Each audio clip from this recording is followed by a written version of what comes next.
Hello and welcome to another tutorial. In this video I'm going to show you how to roll back Elementor to an older version.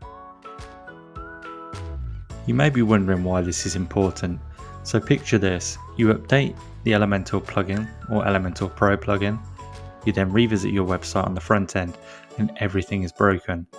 It's really important that you have an opportunity to be able to roll back the version of Elementor or Elementor Pro. So follow along with the video and I'll show you how easy that is to do.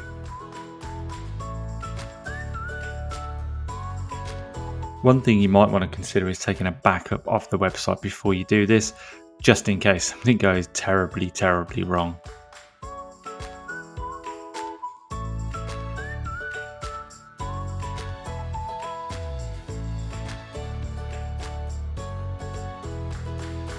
So once a rollback has happened, if you go back and visit the website, hopefully with some luck, this should have now resolved the issue that you may have been having.